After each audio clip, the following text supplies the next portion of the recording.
दोस्तों, मेरा नाम आसिफ अनवर है और आप सभी को हमारे इस चैनल में स्वागत है। तो आज हम जानेंगे अंकित भाटी सर का जो न्यू बुक है SSGD 2025 वाला, उसी का जो सामान्य ज्ञान आज पोल्टी का चौथा पांचवा क्लास है। तो हम लोग 199 तक क्वेश्चन कर चुके हैं। तो आज हम लोग एक 200 से क्वेश्चन को है जो स्टार्ट करेंगे। तो चलिए शुरू करते हैं। तो 200 नंबर क्वेश्चन है कि निम्नलिखित में से कौन सी भाषा संविधान के 8वीं अनुसूची का हिस्सा नहीं है। निम्नलिखित में से कौन सी भाषा संविधान के 8वीं अनुसूची का हिस्सा नहीं है। तो इसका आंसर हो जाएगा ऑप्शन बी, फारसी। फारसी जो है 8वीं अनुसूची का हिस्सा नहीं है। फारसी भाषा संविधान की 8वीं अनुसूची का हिस्सा नहीं है। संविधान की 8वीं अनुसूची में 22 भाषाओं का उल्लेख है। जो संविधान की 8वीं अनुसूची है उसमें 22 भाषाओं का उल्लेख है। मैथिली, संथाली, बोडो, डोगरी, जो 4 भाषा है, मैथिली, संथाली, बोडो, डोगरी, वह 2003 में 92वें संविधान संशोधन द्वारा 8वीं अनुसूची में शामिल किया गया था। 2003 में शामिल किया गया था ये चारों भाषा को। आगे देखते हैं 86वें संविधान संशोधन अधिनियम 2002 में भारत के संविधान में निम्नलिखित में से कौन सा अनुच्छेद दाखिल किया गया था। तो इसका आंसर हो जाएगा ऑप्शन डी, 21 के पहला, 21 के ए है। 6 से 14 वर्ष के लिए बच्चों का अनिवार्य शिक्षा वाला अनुच्छेद। आगे देखिए 86वें संविधान संशोधन अधिनियम 2002 में भारत के संविधान में अनुच्छेद 21 के 1 को दाखिल किया गया था। अनुच्छेद 21 के 1 कहता है जो शिक्षा का अधिकार के अंतर्गत 6 से 14 वर्ष तक सभी बच्चों के लिए निःशुल्क एवं अनिवार्य शिक्षा का अधिकार दिया जाएगा। अगला देखते हैं राष्ट्रीय मानवाधिकार आयोग के बारे में निम्नलिखित में से कौन सा कथन सही है। राष्ट्रीय मानव अधिकार आयोग के बारे में कौन सा कथन सही है। तो इसका आंसर हो जाएगा ऑप्शन है, उसकी सत्ता स्वरूप में केवल सिफारिश है। उसकी सत्ता स्वरूप में केवल सिफारिश है, ये सही है। आगे देखते हैं राष्ट्रीय मानव अधिकार आयोग के सत्ता स्वरूप में केवल सिफारिश है, केवल सिफारिश है। इसकी स्थापना है जो मानवाधिकार का 12 अक्टूबर 1993 को हुआ था। कब हुआ था? 1993 को हुआ था। आगे देखते हैं इसका जो मुख्यालय मानवाधिकार का यह है दिल्ली में। कहाँ मुख्यालय? दिल्ली में है। इसमें एक अध्यक्ष सहित 7 सदस्य होते हैं। इसमें एक अध्यक्ष और 7 सदस्य होते हैं।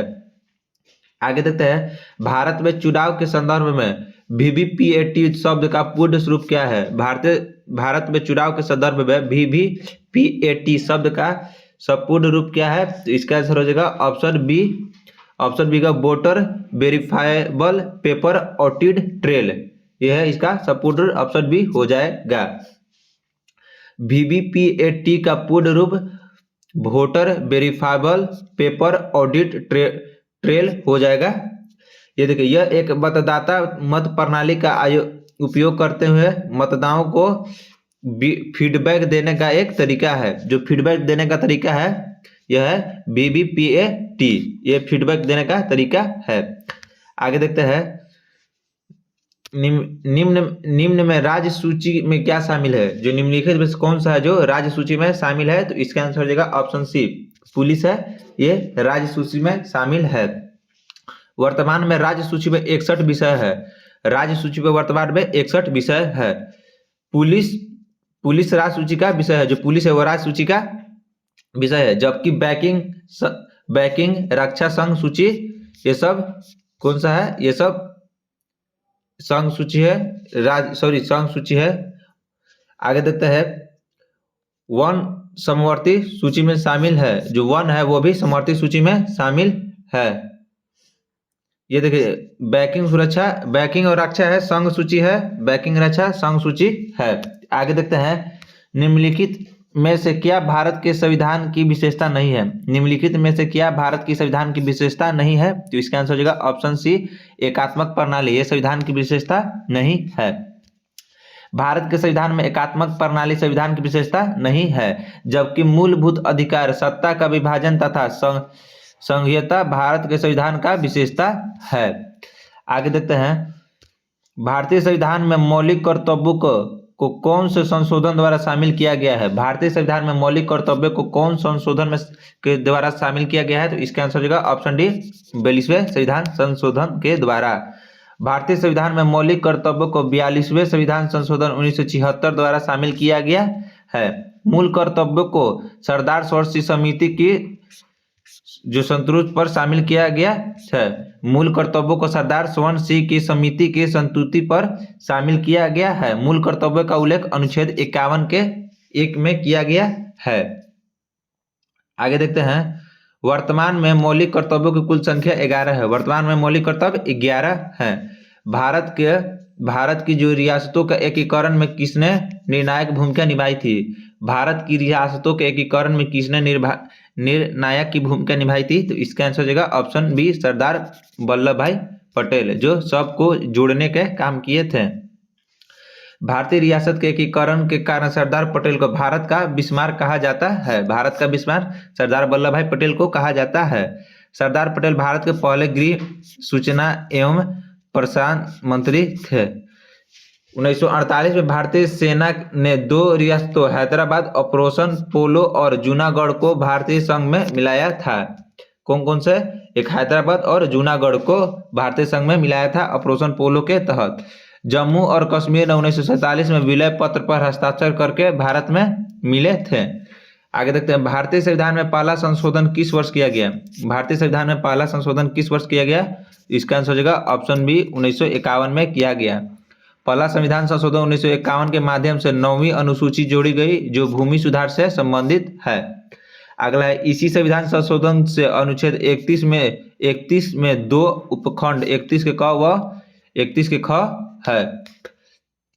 आगे देखते हैं, भारत में राज्यों के राज्यपाल की नियुक्ति करने का अधिकार किसके पास है? भारत में राज्यों के राज्यपालों की नियुक्ति करने का अधिकार किसके पास है? तो इसका आंसर हो जाएगा ऑप्शन सी, राष्ट्रपति के पास है। भारत में राज्यों के राज्यपाल की नियुक्ति करने का अधिकार राष्ट्रपति के पास है। अनुच्छेद 55 के तहत राज्यपाल की नियुक्ति राष्ट्रपति द्वारा किया जाता है। आगे देखते हैं, मुख्यमंत्री की नियुक्ति राज्यपाल द्वारा की जाती है। जो मुख्यमंत्री की नियुक्ति है राज्यपाल की द्वारा किया जाता है।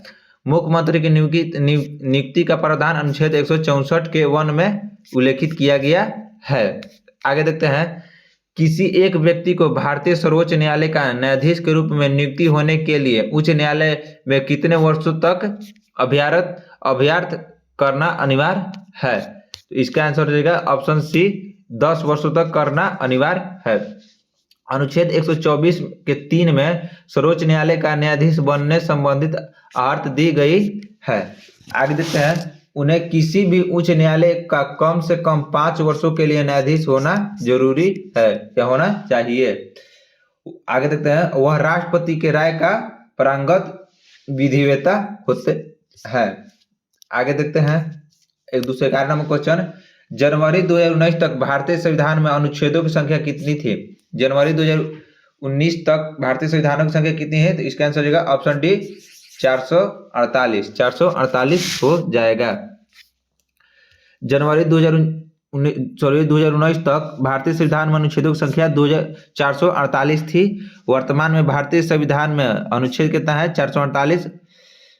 अनुच्छेद 448 12 अनुसूचियां हैं और 25 भाग हैं। कितने भाग है? 25। आगे देखते हैं, देखिए ये जो है इसमें कंफ्यूज नहीं होना है, ऑप्शन के हिसाब से आपको मारना है, ये सब ऑप्शन के हिसाब से मारना है। आगे देखते हैं, किस भारतीय को भारत सरकार के लिए 10 बार बजट प्रस्तुत करने का गौरव हासिल है? तो इसका आंसर हो जाएगा ऑप्शन सी, मोरारजी देसाई को 10 बार बजट जारी करने का है। मोरारजी देसाई मोरारजी देसाई को भारत सरकार के लिए 10 बार बजट प्रस्तुत करने का गौरव हासिल प्राप्त हुआ है। मोरारजी देसाई देश के चौथे प्रधानमंत्री थे। जो मोरारजी देसाई थे वो देश के चौथे प्रधानमंत्री थे। आगे देखते हैं, कन्या भ्रूण हत्या को रोकने के लिए भारत सरकार ने गर्भधारण पूर्व और प्रसव पूर्व निदान तकनीक अधिनियम कब पारित किया? PNDT जो भारत है PNDT अधिनियम कब पारित किया? तो इसका आंसर हो जाएगा ऑप्शन ए, 1994 को पारित किया। कन्या भ्रूण हत्या को रोकने के लिए भारत सरकार ने गर्भधारण पूर्व और प्रसव पूर्व निर्धारण मतलब PNDT अधिनियम 1994 में पारित किया। आगे देखते हैं, भारत में एकल नागरिकता की अवधारणा को निम्नलिखित में से किस राष्ट्र के संविधान के आधार पर अपनाया गया? जो भारत में एकल नागरिकता है वो किस राष्ट्र के संविधान पर अपनाया गया? तो इसका आंसर होगा option C, United Kingdom, England के द्वारा अपनाया गया। इंग्लैंड के संविधान से। भारत में एकल नागरिकता की अवधारणा को इंग्लैंड के मतलब यूनाइटेड किंगडम के संविधान से अपनाया गया। मूल कर्तव्य को रूस से अपनाया गया। मूल अधिकार को अमेरिका से। आयरलैंड से नीति निर्देशक तत्व है जो आयरलैंड के सिद्धांतों को अपनाया गया। आगे देखते हैं, निम्नलिखित में से कौन सा एक संवैधानिक निकाय है? निम्नलिखित में से कौन सा एक संवैधानिक निकाय है? तो इसका आंसर हो जाएगा ऑप्शन सी, नियंत्रक और महालेखा परीक्षा। यह संवैधानिक निकाय है। नियंत्रक एवं महालेखक परीक्षा एक संवैधानिक निकाय है। इसका उल्लेख भारतीय संविधान के अनुच्छेद 148 में किया गया है। नियंत्रक एवं महालेखक परीक्षक की नियुक्ति राष्ट्रपति द्वारा किया जाता है। आगे देखते हैं, नागरिकों के मूल अधिकारों भारतीय संविधान के किस भाग में सम्मिलित किया गया है? नागरिकों के मूल अधिकारों भारतीय संविधान के किस भाग में सम्मिलित किया गया है? तो इसका आंसर हो जाएगा ऑप्शन ए, भाग 3 में। भाग 3 में, संविधान के भाग 3 में नागरिकों को मूल अधिकारों को शामिल किया गया है। भाग 1 में संघ का नाम और राज्य क्षेत्रों आते हैं। भाग जो 4 का ए है वो मूल कर्तव्य है। आगे देखते हैं, भाग 7 में पहली अनुसूची के भाग ख राज्य है। आगे देखते हैं 217 नंबर क्वेश्चन, भारत सरकार अधिनियम 1919 23 दिसंबर 1919 से लागू हुआ। इस अधिनियम में रिपोर्ट में सिफारिश किए गए सुधारों को शामिल किया गया है। तो इसका आंसर हो जाएगा ऑप्शन बी, मोंटेग्यू चेम्सफोर्ड जो है यही अधिनियम पारित किए थे। और देखिए भारत सरकार अधिनियम 1919 को जो है मोंटेग्यू चेम्सफोर्ड रिपोर्ट सिफारिश कर किए गए सुधारों को शामिल किया गया था। आगे देखते हैं, खाली स्थान एक औपचारिक दस्तावेज होता है जिसमें केवल भारत के उच्च न्यायालय का सर्वोच्च न्यायालय द्वारा सरकार को जारी किए गए न्यायालय के आदेश को निहित करता है। तो इसका आंसर होगा रीट करते हैं जो उच्च न्यायालय कर सकते हैं, रीट या परमादेश। आगे देखते हैं, रीट या परमादेश एक औपचारिक दस्तावेज होता है जिसमें केवल भारत के उच्च न्यायालय या सर्वोच्च न्यायालय द्वारा सरकार को जारी किए गए न्यायालय के आदेश निहित होते हैं। उच्चतम न्यायालय जो अनुच्छेद 32 के तहत एवं उच्च न्यायालय जो है यह अनुच्छेद 226 के तहत रीट जारी कर सकते हैं। आगे देखते हैं, इसमें केंद्र सरकार के साथ साथ राज्य सरकार के बारे में भी सरोकार परिलक्षित होते हैं। तो इसका आंसर होगा ऑप्शन डी, समवर्ती सूची में। देखिए समवर्ती सूची केंद्र सरकार के साथ साथ राज्य सरकार के बारे में भी सरोकार परिलक्षित होते हैं। समवर्ती सूची का प्रावधान ऑस्ट्रेलिया के संविधान से अंगीकृत किया गया है। जो समवर्ती सूची है वो ऑस्ट्रेलिया के संविधान से लिया गया है। संघ सूची मूल रूप से 97 है मगर अब 100 विषयों पर है। जो संघ सूची उसमें 100 विषय हैं। राज्य सूची में पहले 66 थे अब 61 हैं और समवर्ती सूची में पहले 47 है अब 52 हैं। आगे देखते हैं, निम्नलिखित में से कौन सा शब्द भारत के संविधान की प्रस्तावना में शामिल नहीं है? तो इसका आंसर हो जाएगा ऑप्शन ए, धर्म, जो भारत के संविधान में प्रस्तावना में शामिल नहीं है। धर्म शब्द भारत के संविधान की प्रस्तावना में शामिल नहीं है। भारतीय संविधान की प्रस्तावना में भारत को एक संपूर्ण प्रभु संपन्न समाजवादी पंथ निरपेक्ष एवं लोकतंत्र गणराज्य बनाने के लिए रूप में घोषित किया गया है। आगे देखते हैं, निम्नलिखित में से कौन सा अधिकार वर्ष 1978 से एक मौलिक अधिकार नहीं है? तो इसका आंसर होगा ऑप्शन सी, संपत्ति का अधिकार अब मौलिक अधिकार नहीं है। संपत्ति का अधिकार वर्ष 1978 से मौलिक अधिकार नहीं है, मतलब उससे पहले था। 24वें संविधान संशोधन 1978 के पश्चात संपत्ति का अधिकार एक विधियक अधिकार न होकर मौलिक अधिकार, विधियक अधिकार है न कि मौलिक अधिकार। पहले था मौलिक अधिकार और यह एक, लेकिन फिलहाल में अब विधियक अधिकार है। आगे देखते हैं, इसको भाग 12 के अनुच्छेद 300 के ए में प्रतिस्थापित किया गया है। आगे देखते हैं, निम्नलिखित में से कौन सा एक नगर निगम का कार्य नहीं है? निम्नलिखित में से कौन सा एक नगर निगम का कार्य नहीं है? तो इसका आंसर हो जाएगा ऑप्शन ए, कानून और व्यवस्था। ये नगर निगम का कार्य नहीं है। कानून और व्यवस्था नगर निगम का कार्य नहीं है। नगर निगम के कार्य के अंतर्गत निम्न विभाग आते हैं।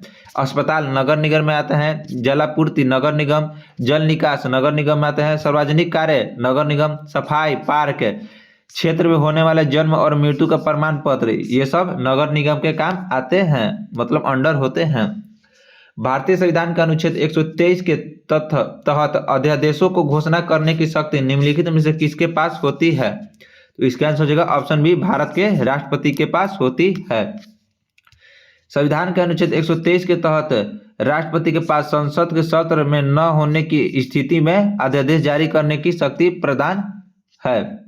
आगे देखते हैं, भारतीय संविधान के किस अनुच्छेद के तहत राष्ट्रपति मृत्यु दंड की क्षमा कर सकते हैं? भारतीय संविधान के किस अनुच्छेद के तहत राष्ट्रपति मृत्यु दंड क्षमा कर सकते हैं? तो इसका आंसर हो जाएगा ऑप्शन सी 72, अनुच्छेद 72।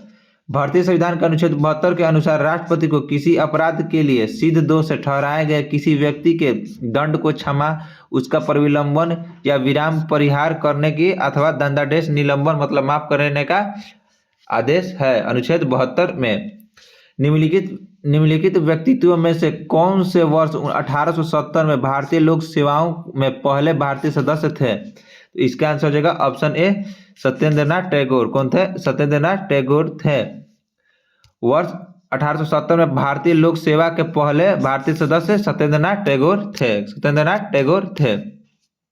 आगे देखते हैं, 1947 में स्वतंत्र भारत की प्रथम कैबिनेट शिक्षा विभाग का प्रभार किसके पास था? तो इसका आंसर हो जाएगा ऑप्शन ए मौलाना अबुल कलाम आजाद के पास था।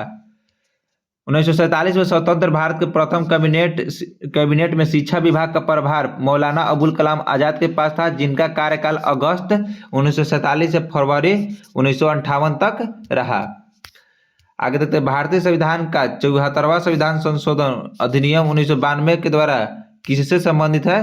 तो इसका आंसर हो जाएगा ऑप्शन ए नगर पालिकाओं के द्वारा संबंधित है। 74वां संविधान संशोधन 1992। आगे देखते हैं, 74वां संविधान संशोधन 1992 में संविधान में नया भाग शामिल किया गया जो नगर पालिकाओं से संबंधित है। अनुच्छेद 243 से अनुच्छेद 243F का प्रावधान शामिल किए गए हैं। एक नई 12वीं अनुसूची में को भी जोड़ा गया। आगे देखते हैं, संविधान सभा के लगभग 300 सदस्य ने भारत के संविधान को लिखने के लिए लगभग खालिस्तानी समय तक बैठक की। तो लगभग 3 वर्षों तक बैठक की। संविधान लिखने का समय कितना लगा? लगभग 3 वर्ष। संविधान सभा के लगभग 300 सदस्यों ने भारत के संविधान को तैयार करने के लिए 3 वर्ष मतलब 2 वर्ष 11 माह 18 दिन का समय लिए थे। इस प्रक्रिया को 9 दिसंबर 1946 को शुरू हुए थे और 26 नवंबर 1949 को खत्म हुई थी। आगे देखिए, संविधान को लिखने के लिए 60 देशों का संविधान पढ़ा गया था। संविधान सभा को अस्थायी संसद के रूप में किस वर्ष परिवर्तित किया गया? तो इसका आंसर 1950 में अस्थायी संसद सदस्य आए। संविधान सभा को 24 जनवरी 1950 के अंतिम अस्थायी संसद के रूप में घोषित किया गया और इसी दिन अंतिम बैठक मतलब 12वीं बैठक हुई। इस बैठक में अस्थायी संसद के अध्यक्ष के रूप में गणेश वासुदेव मालवंकर चुने गए थे। आगे देखते हैं, भारतीय संविधान के किस संशोधन द्वारा लोकसभा सीटों की संख्या 525 से बढ़कर 545 हो गए? तो इसका आंसर हो जाएगा ऑप्शन ए 31वें। कौन सा? 31वें हो जाएगा। भारतीय संविधान के 31वें संशोधन लोकसभा के सीटों की संख्या 525 से बढ़कर 545 कर दिया गया। यह अधिनियम 1973 में पारित किया गया। केंद्र शासित प्रदेशों में लोकसभा सीटों की अधिकतम संख्या 25 से घटकर 20 कर दी गई थी। आगे देखते हैं, निम्नलिखित में से किस राज्य में विधानसभा निर्वाचन क्षेत्रों की संख्या सबसे अधिक है? इसका आंसर हो जाएगा ऑप्शन बी उत्तर प्रदेश में सबसे अधिक है। भारत के उत्तर राज्य के द्विसदनीय विधायिका के निचले सदन का नाम विधानसभा है। इसमें कुल 403 सदस्य होते हैं, जिसमें एक आंग्ल भारतीय भी शामिल होते हैं जो राज्यपाल द्वारा नियमित होते हैं। निम्नलिखित में से कौन सा शिक्षा आयोग 1882 में नियुक्त किया गया था? तो इसका आंसर हो जाएगा ऑप्शन ए हंटर आयोग जो है 1882 में नियुक्त किया गया था। रिपन ने भारतीय शिक्षा के विषय में 1882 में एक कमीशन गठित किया था जिसे भारतीय शिक्षा आयोग कहा गया। विलियम हंटर की अध्यक्षता में आयोग का गठन होने का कारण इसका नाम हंटर कमीशन पड़ा। अगला देखते हैं, भारत के संविधान का अनुच्छेद खालिस्तान यह बताता है कि राज्य भारत के पूरे क्षेत्र के में नागरिकों के लिए समान नागरिक संहिता सुनिश्चित करने का प्रयास करते हैं। तो इसका आंसर हो जाएगा ऑप्शन ए अनुच्छेद 44। अनुच्छेद 44। आगे देखते हैं, अनुच्छेद 44 राज्य के नीति निर्देशक सिद्धांतों में है जिसमें कहा गया कि राज्य अपने नागरिकों को भारत के पूरे क्षेत्र में एक समान नागरिक संहिता प्रदान करने का प्रयास करेगा। आगे देखते हैं, निम्नलिखित में से कौन राष्ट्रीय आपदा प्रबंधन प्राधिकरण का पदेन अध्यक्ष होते हैं? तो इसका आंसर हो जाएगा ऑप्शन बी, प्रधानमंत्री होते हैं। कौन होता है? प्रधानमंत्री। राष्ट्रीय आपात प्रबंधन प्राधिकरण भारत सरकार के गृह मंत्रालय के अंतर्गत एक एजेंसी है जिसका अध्यक्ष भारत के प्रधानमंत्री होते हैं। राष्ट्रीय आपदा प्रबंधन प्राधिकरण का गठन 2005 में हुआ था। कब हुआ था? 2005 में हुआ था। एनडीएमए की स्थापना का उद्देश्य प्राकृतिक और मानव जनित आपदाओं से होने वाले नुकसान को रोकने के एवं तैयारियों के लिए हुआ था। आगे देखते हैं। वर्ष खाली स्थान में अपनाए गए भारतीय राष्ट्रीय कांग्रेस के तिरंगे झंडे के केंद्र में एक चरखा रखा गया था। इसका आंसर हो जाएगा ऑप्शन सी, 1931 में रखा गया था। वर्ष 1931 में अपनाए गए भारतीय राष्ट्रीय कांग्रेस के तिरंगे झंडे में 3 रंग थे, केसरिया, सफेद और हरा, और बीच में एक चरखा रखा गया था। तो कब रखा है? 1931 में रखा गया था। भारतीय संविधान में कितने मूल अधिकारों और मौलिक कर्तव्यों निर्धारित किए गए हैं? तो इसका आंसर हो जाएगा ऑप्शन ए, क्रमशः 6 और 11। कितने? 6 और 11 रखे गए थे। भारतीय संविधान में 6 मूल अधिकार और 6 मौलिक कर्तव्य है। कितने? 6 मूल अधिकार और 11 मौलिक कर्तव्य हैं। मौलिक अधिकार संविधान के भाग 3 तथा मौलिक कर्तव्य भाग 4 से वर्णित है। आगे देखते हैं। भारत के राष्ट्रीय ध्वज के सफेद भाग के केंद्र में एक गहरे नीले रंग का अशोक चक्र सुसज्जित है। इस चक्र में कितने तिलियां होते हैं? तो अशोक चक्र में 24 तिलियां होती है। राष्ट्रीय ध्वज में इंगित अशोक चक्र सम्राट अशोक के शिलालेखों से लिया गया है। जो चक्र है अशोक के शिलालेख से लिया गया है। अशोक चक्र में 24 तिलियां हैं। जो चक्र है उसमें 24 तिलियां हैं जो मनुष्य के 24 गुणों का दर्शाने का काम करती है।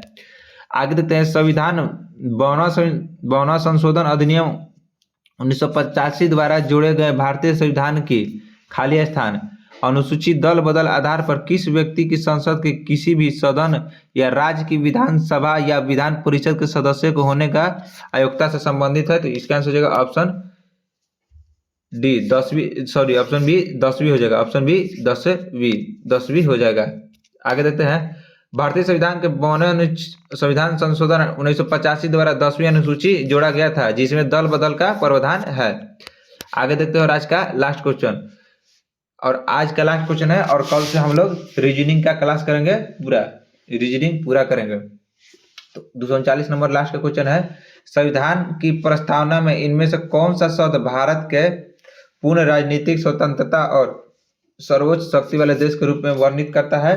तो इसका आंसर हो जाएगा ऑप्शन सी, संप्रभुता। ऑप्शन सी, संप्रभुता। भारतीय संविधान के प्रस्तावना में हम भारत के लोग अर्थात भारतीय संविधान सभा के जनता को समर्पित है। इससे जनता ही सर्वोपरि है।